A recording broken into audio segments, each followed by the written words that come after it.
é o trabalho de CSO de 2019. Nós vamos apresentar o NTFS, um sistema de arquivos. Meu nome é João Pedro Camargo dos Santos, esse é Gustavo Pádua e outro integrante é Marcos Vinícius. O grupo escolheu o sistema de arquivos NTFS, New Technology File System. O NTFS foi o sistema de arquivos inicialmente desenvolvido para o Windows NT, porque a Microsoft queria entrar no mercado de servidores, porque esse daqui seria o primeiro sistema operacional dela que trabalharia com servidores, porque até então o Unix dominava esse mercado. A Microsoft na época só tinha como principais sistemas operacionais famosos assim, o MS-DOS e o Windows 3.x, por isso que ela quis entrar. E ela aproveitou que o FAT32 estava ficando obsoleto, porque ele trabalhava só com 32 bits por clutch, por endereçamento de cada clutch. Aí ela foi e decidiu fazer o NTFS, porque ele trabalharia com 64 bits, teria journal e várias outras coisas que o grupo irá falar mais pra frente. Mas o NTFS, ele não surgiu assim do nada. Inicialmente, para ser um rival do Unix nesse mercado, ela fez uma parceria com a IBM para desenvolver o sistema operacional OS/2, que é um sistema operacional da IBM, só que devido a divergências internas, eles terminaram essa parceria, mas a Microsoft pegou a ideia do HPFS, que seria o sistema de arquivos do SO2, que é o sistema operacional da IBM, pegou e usou ele como base para fazer o NTFS. O NTFS acabou sendo tão bem sucedido que a Microsoft decidiu permanecer com ele, fazendo algumas pequenas atualizações de erros, falhas que estava tendo, reclamações de usuário, e ele é usado até hoje no Windows 10. Aí os sistemas operacionais da Microsoft têm suporte a ele a partir do Windows NT 3.1 até o Windows 10. O macOS, a versão 10.3 e posteriores versões a ela, tem acessibilidade ao NTFS, mas somente para leitura, não podendo modificar, mexer nele. Sistemas operacionais Linux antigos também é só leitura, a acessibilidade que tem para ele. Os mais modernos têm leitura e escrita.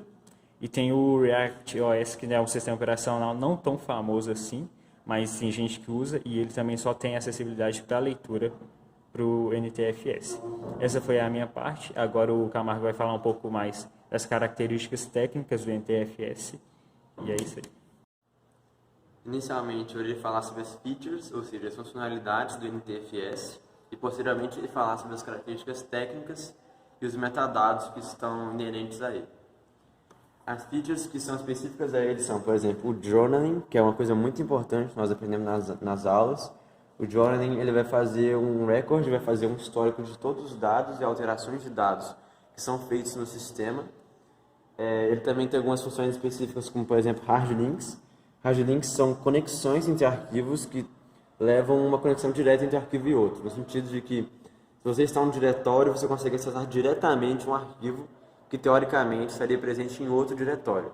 Então, é quase que como uma cópia do arquivo, sendo que você está fazendo referência ao arquivo em si. Então, não é exatamente uma conexão. O NTFS também tem uma feature de compressão de arquivos, no sentido de que arquivos que são considerados como não utilizados frequentemente, geralmente pelos conceitos de localidade temporal e espacial, eles são comprimidos no disco rígido, para que eles sejam utilizados posteriormente, mas que no momento eles utilizem pouco espaço. Então, quando eles forem utilizados, eles vão ter que ser descomprimidos, e então poderão ser utilizados. Isso aqui é muito útil para quando o HD está perdendo espaço, está faltando espaço. O NTFS também tem a funcionalidade de criptografia, sendo que você pode criptografar arquivos e dados específicos, isso dando uma segurança maior para os dados que eles se encontram, sejam dados confidenciais ou qualquer coisa do tipo. Ele também tem uma funcionalidade muito específica para permissões. Permissões seja para arquivos específicos, somente tal usuário pode definir tais arquivos, alterar tais arquivos, ou ele pode somente leitura, e outros usuários, o usuário que criou pode alterá-lo, ou qualquer outro usuário não pode. Isso é uma permissão específica que não existia antes. E o NTFS também introduziu o conceito de modo kernel, ou seja, antes disso, um usuário comum poderia fazer uso do sistema operacional e de todos os usos do hardware de maneira descontrolada. Ou seja, o modo kernel e o modo usuário, essa diferenciação foi construída pelo NTFS. Isso é muito importante. Agora eu vou falar sobre os dados técnicos e dos metadados referentes ao NTFS. Os dados técnicos específicos são, dependendo do tamanho do volume, ou seja, o tamanho da partição com que o NTFS está implementado, o tamanho do cluster também vai ser alterado.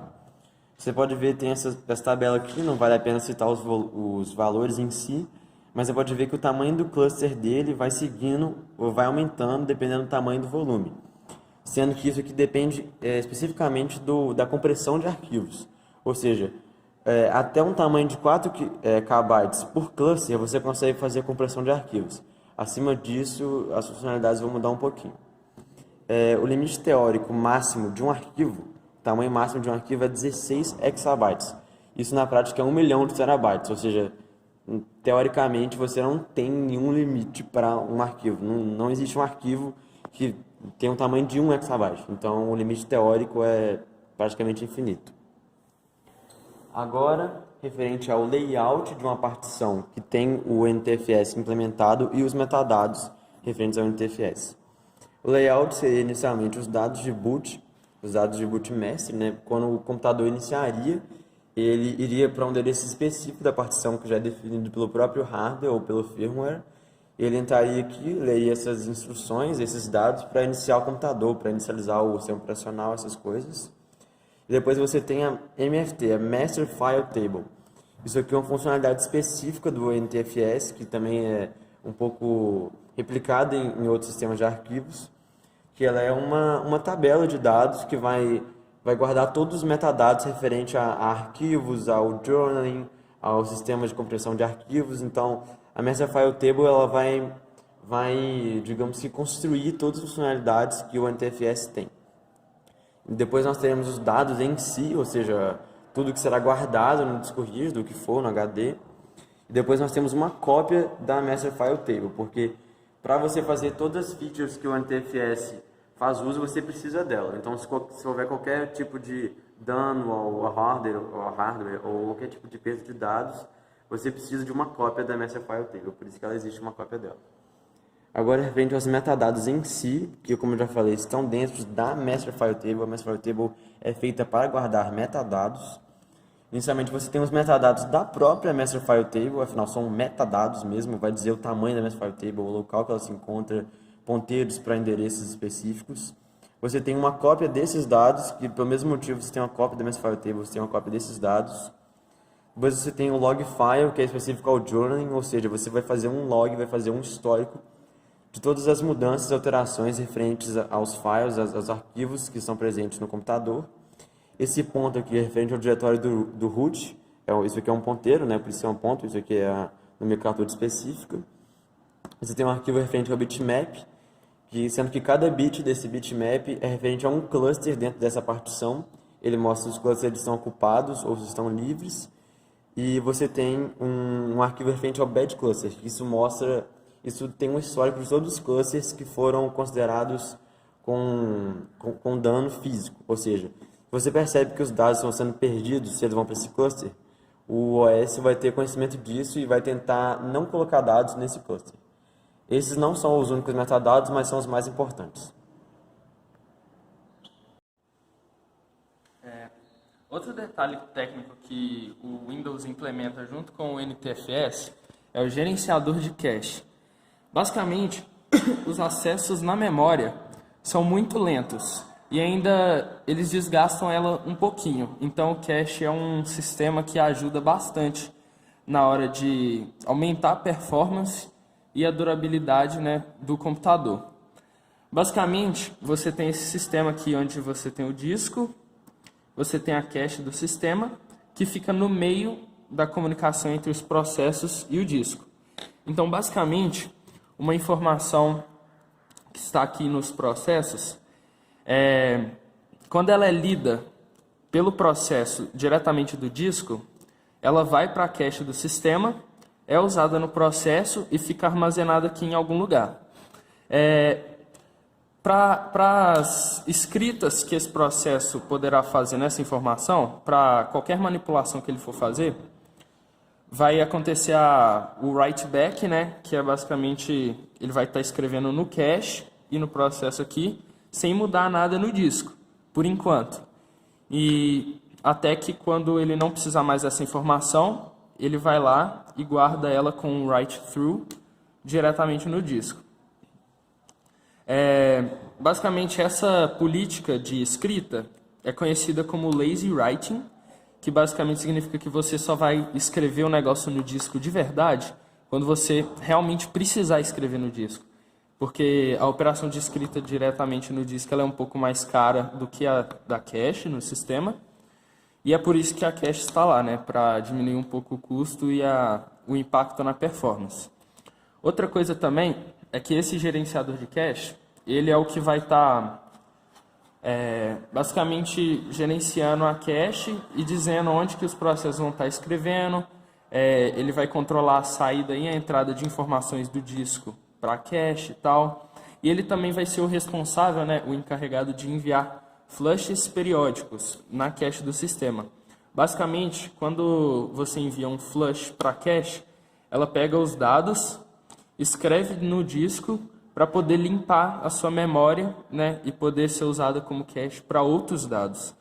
E isso vai acontecendo de tempos em tempos, que é quando o lazy writing acontece, né, que é quando o write-through acontece no disco, que a informação ela vem daqui para cá e é escrita e armazenada, que ela provavelmente não será usada recentemente.